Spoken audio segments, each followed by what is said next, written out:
The following program has been funded in part through grants from the Exchange Bank Corporation, Incorporated, the Saunders Foundation, the David Falk Foundation, Tampa Electric Company, Port Sutton, Incorporated, the Tampa Tribune and the Tampa Times, the First National Bank of Florida, Tampa Armature Works, Incorporated, and Poe and Associates, Incorporated.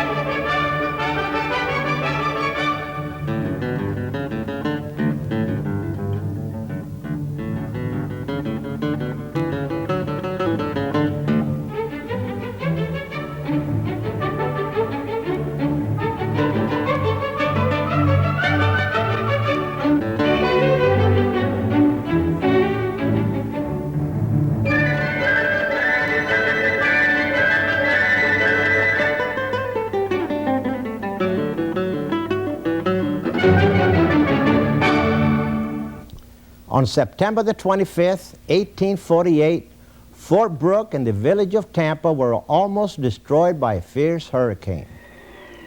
Rain poured down and violent winds swept the waters of the Gulf into the bay. Great waves began to crash against the shore until the entire Inner Bay Peninsula was submerged.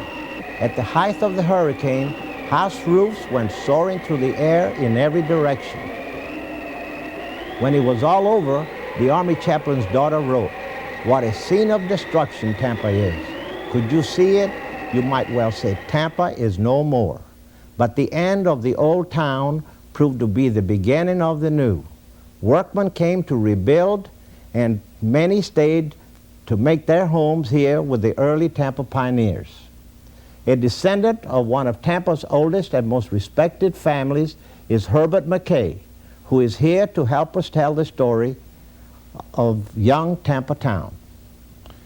Tony, you know, in spite of all the creature comforts we enjoy today, it must have been really something to live in the little village of Tampa. It was right next to the fort where the people had stayed during the Indian Wars, and they were over now, and they seemed to be getting on their feet, building their own community, still pretty much dependent on the fort for the protection that they might need someday.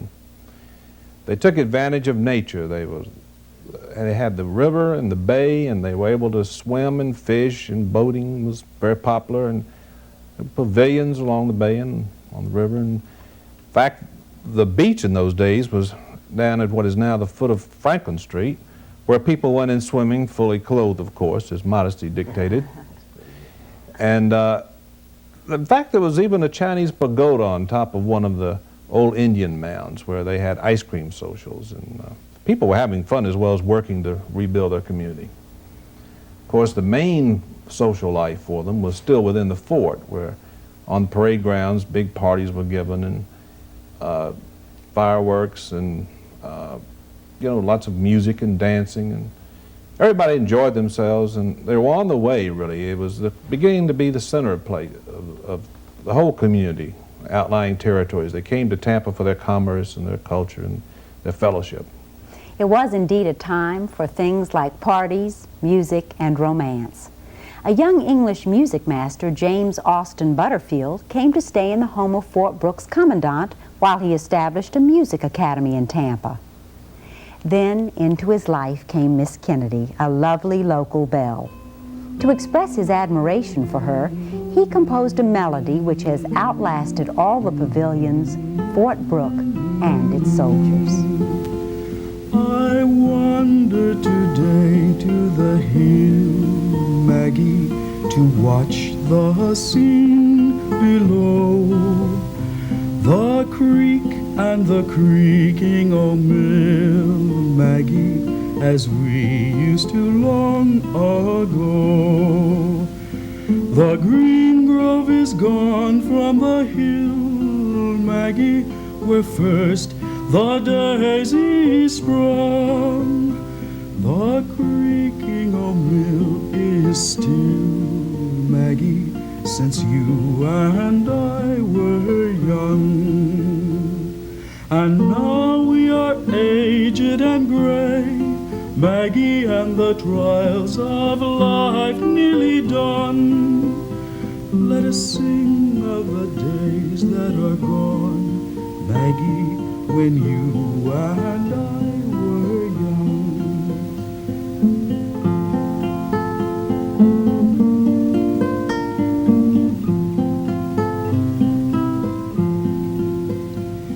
They say I am feeble with age, Maggie, my steps are less sprightly than. My face is a well-written page, Maggie, but time alone was the pen. They say we are aged and gray, Maggie, as spray by the white breakers flung. But to me, you're as fair as you were, Maggie, when you and I were young.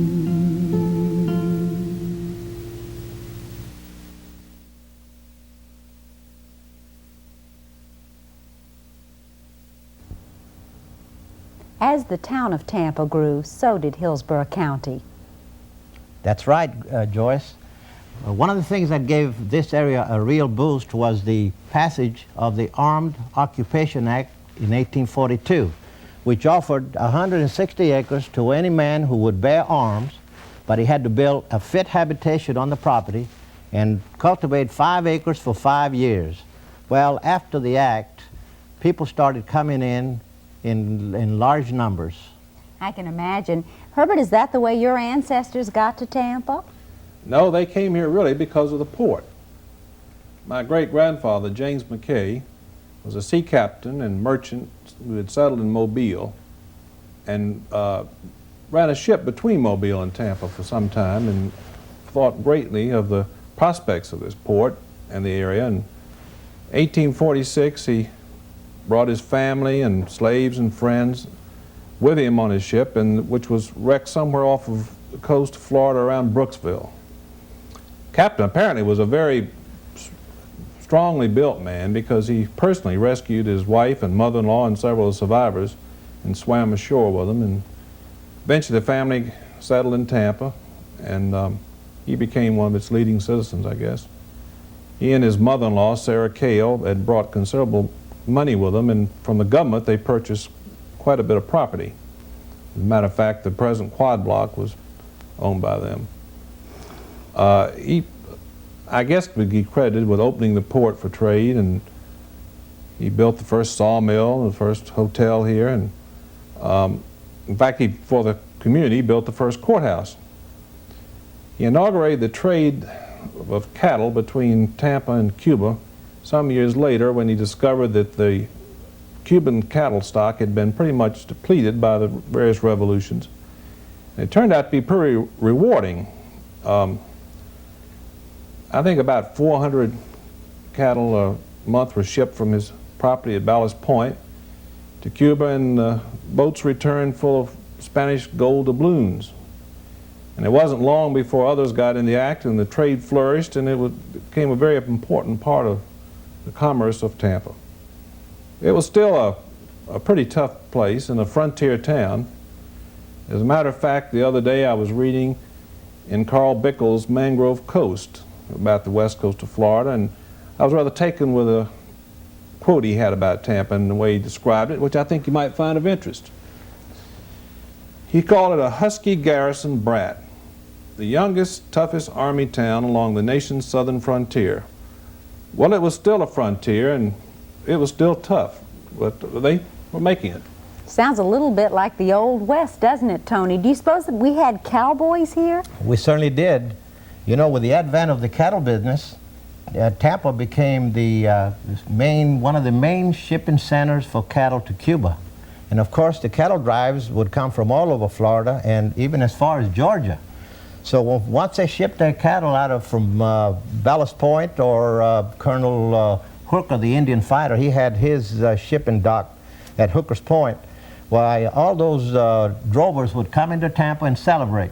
And of course, when you get cowboys, and we had a few friendly Indians around, and Cuban fishermen who had their fish ranchos all over the coast of the Tampa Bay, well, things will happen. And Tampa was quite a frontier town for sure, because it had its saloons, it had gambling dens, it had camp followers, and of course the soldiery element contributed a little to the spice of life here. And once in a while things really got out of hand, because like any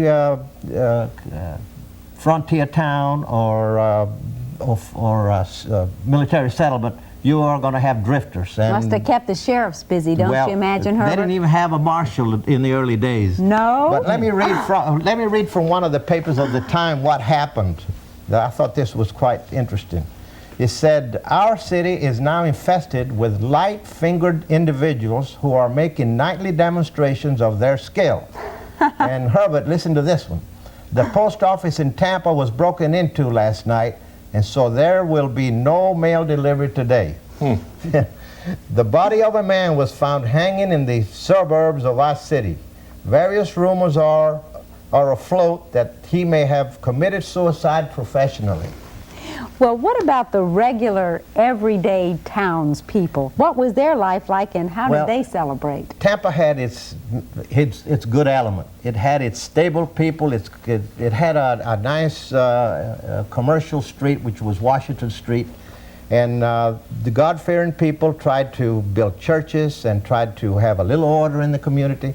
And once in a while, they had to arm themselves in order to really clean up some of the problems that existed. But it was a happy place, mainly. And sporadically, they had problems, and they used to take care of their own. They'd tell people to just leave town, or they'd hang them. And that's how simple it was in those days. But the people in the outlying area were all farmers. And on Saturday, they'd all come in to trade in the village. And it would be like a parade of ox carts coming in. And once in a while, the ox carts and the cattle drives would kind of come together, and there'd be a few problems because cattle would eat the vegetables off the carts and so on. So that was one of the incidences that I read about recently that I thought was kind of cute. But the people really were substantial. They were good citizens, and this is what gave Tampa the basis, and it started to grow as a fine community. I believe that Tampa, through the years, from its inception, had great leaders, and it's always been blessed with strong individuals. And seems like life was a little uncertain, though, don't you think, Herbert? Well, I think it remained uncertain all through this period. There was a lot of gold coming from Cuba at that time, but one ship arrived that didn't bring gold but brought tragedy to the community, and that was when a yellow fever epidemic broke out. They attributed it to being brought in by this particular vessel, and I guess probably most of the people that could got out of the community. They went into the woods, and they thought the fresh air would immune them. The town was relatively vacant almost, except for those who had to push the carts around with the dead.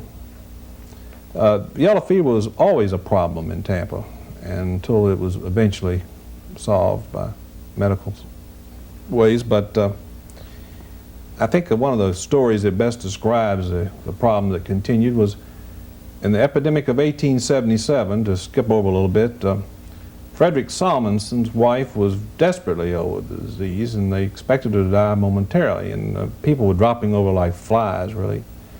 And he bought a coffin for her because there was a scarcity of them, and somehow she miraculously recovered, and when they saw that she was going to live, he relinquished this coffin.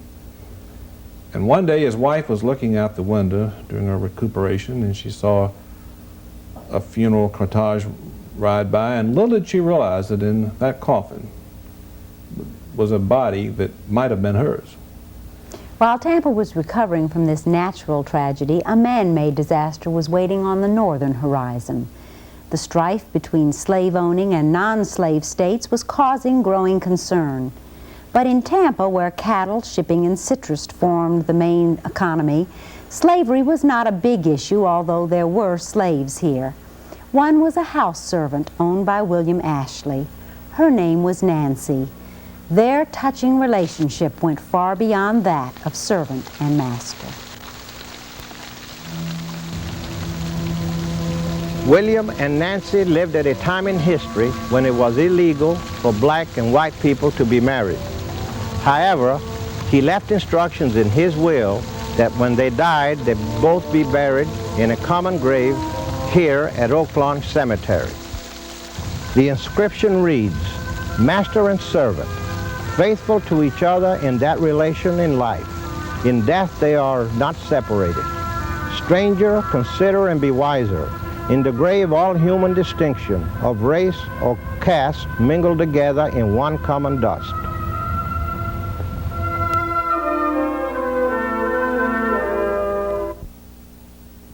In Charleston Harbor, Southern troops fired on Fort Sumter.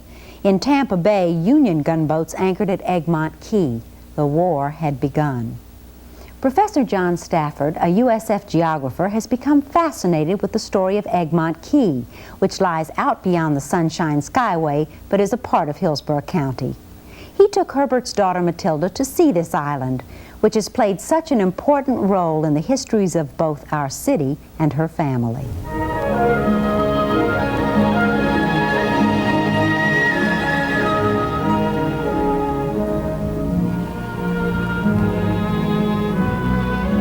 My great-great-grandfather built this lighthouse in 1846 when the state of Florida was still in its infancy. His name was Mitchell McCarty. A hurricane came through in 1848 and destroyed most of the lighthouse, leaving only the foundation. But it was quickly rebuilt, so the one you see here is over 100 years old. Each night, the lighthouse keeper had to climb up and light the little lamp that was, for many years, the only glimmer in the darkness between St. Mark's and Key West. Of course, the light has been modernized. Somewhere around here, just beyond the Coast Guard station, the Union forces built a base during the Civil War. You can't see anything of it anymore, but in that little opening just beyond the Coast Guard station, there was a cemetery at one time in which were buried some Confederate veterans of the Civil War. Shortly after the hurricane, a young Union officer by the name of Robert E. Lee visited Egmont Key and thought it would be a good place to develop a military installation. Ironically, the fort was developed after Robert E. Lee changed sides and became a Confederate officer, and the fort was used against him.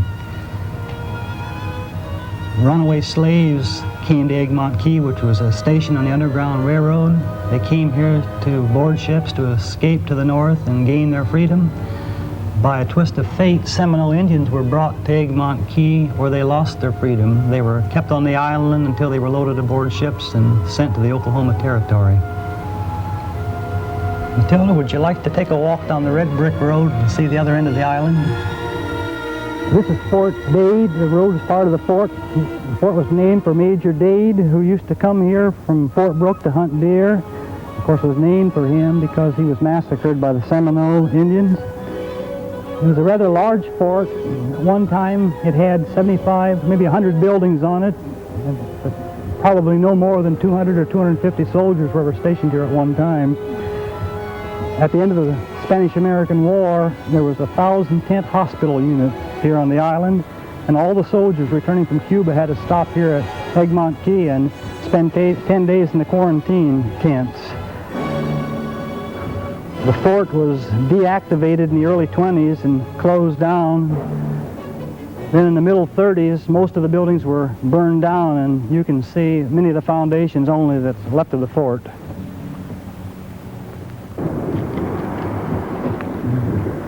Only cement structures like this gun emplacement and the jail on the other end of the island are still standing.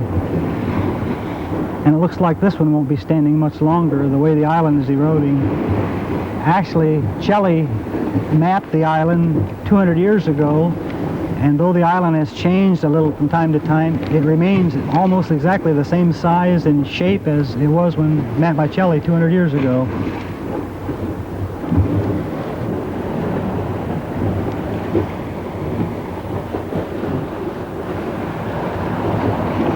The strategic value of Egmont Key is the fact that it lies at the mouth of Tampa Bay and can guard both channels into Tampa Bay.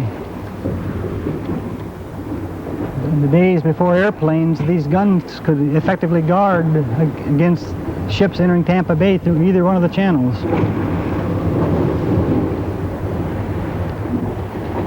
Of course, during the Civil War, the purpose was to close the channels so no ships could get through, to form a blockade.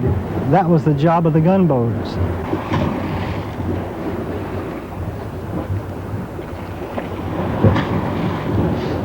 They did bombard Tampa, but most of the shot fell harmlessly into the palmetto scrub.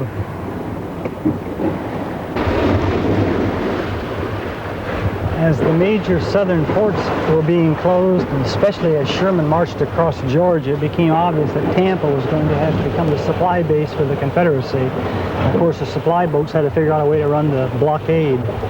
My great-great-grandfather, Captain McKay, became one of those blockade runners. He never gave up his English citizenship, so he was able to fly under the British flag during the war. He would take cotton to England and cattle to Havana and Nassau, bringing back arms and supplies. You know, in those days, a barrel of flour cost $125, and women's dresses were $500. He knew the Florida waters like the back of his hand, and there wasn't a Union captain that could touch him. But the risks were enormous, for him as well as for the other blockade runners in Tampa, Tresca, Summerlin, and McNeil. He didn't always get away, though. He was captured once and put in prison, but he managed to buy his way out. And then he took two ships as far up the river as he could get them, about where Lowry Park is now, so that they could be cleaned. But Union landing forces from Egmont Key found them, and they burned both ships. Egmont Key is so peaceful now. You know, it's really impossible to imagine gunboats and blockade runners slipping by under the darkness of the moon.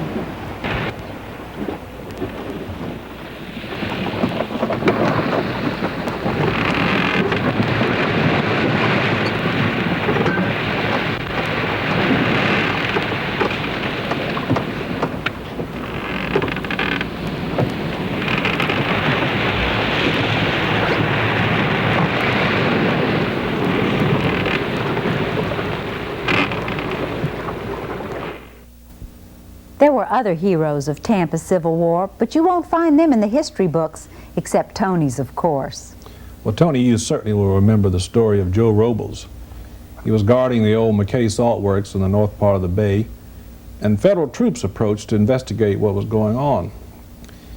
The works had been destroyed and rebuilt and destroyed, and they were afraid maybe they were working on them again. And the old boiler was there on the beach, so he got into the boiler, he made a lot of noise, he yelled and screamed, and he shot his gun, and in fact, to add insult to injury, he started yelling out orders like he was commanding a troop.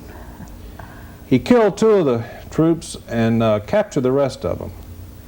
Can't you imagine the embarrassment when they found they'd been bluffed and had surrendered to a little Spanish man 5 feet tall, weighing 135 pounds, who marched them into town?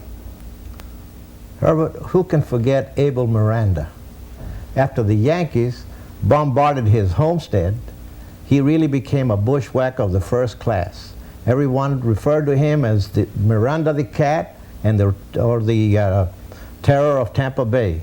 He would dress up as a woman and lure the Yankee sailors to shore, just like one of the sirens in Greek mythology. Then he would kill them. Well, you know, we had our junior Paul Revere, a young boy, D.B. Givens, seeing the federal troops coming into Tampa, ran home to his father yelling, "The devils are coming." Well, federal troops, you know, did occupy Tampa for about 2 days. For about 2 days. They looted, and they also did a great deal of damage to Fort Brooke. Yes, they actually stole cattle and pigs, and they took care of their larder while they were in town. But the battle, or the skirmish that took place after the burning of the McKay boats, was probably the only confrontation between the rebels and the Yankees in Tampa. That took place on October the 27th, 1863, and the Yankees didn't know it, but there were some of the troops of General Bragg's in the area looking for cattle. They joined the Florida militia, and finally when they met, they were near the site of Ballast Point, and the skirmish broke out. The Yankees lost 3 men, while the Confederate lost 6. The the captured were, on the Yankee side, were 5, and 7 prisoners fell in the hands of the Confederates. And the wounded has been undetermined as far as the cause was concerned. But the Yankees had 10 wounded soldiers, and they were finally released under a flag of truce. But today, that skirmish is proudly remembered on a historical marker on Gandy and Bayshore Boulevard, and it says the Battle of Ballast Point. You know, it was very sad for Captain McKay when we returned after the war to find Tampa in such a desolate shape.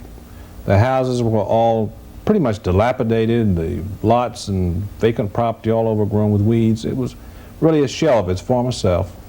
It looked like the end for Tampa Town, didn't it? But speaking of endings, Tony, you ended your book on Tampa's history with some beautiful words. Thank you. And I'd like to close this chapter on her history with them. So the people of this small old village, lost on the southwest edge of the Florida Peninsula, between a dangerous and almost impenetrable wilderness and the empty immensities of the Gulf of Mexico, together established in a country they made theirs, a future they could not have imagined. In those silent, desolate years after the Civil War, they stood on the threshold of the modern city of Tampa. Waiting in the wings to make his entrance stood Henry B. Plant. He would bring with him to Tampa his railroad.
The preceding program was funded in part by grants from the Exchange Bank Corporation Incorporated, the Saunders Foundation, the David Falk Foundation, Tampa Electric Company, Port Sutton Incorporated, the Tampa Tribune and the Tampa Times, the First National Bank of Florida, Tampa Armature Works Incorporated, and Poe and Associates Incorporated.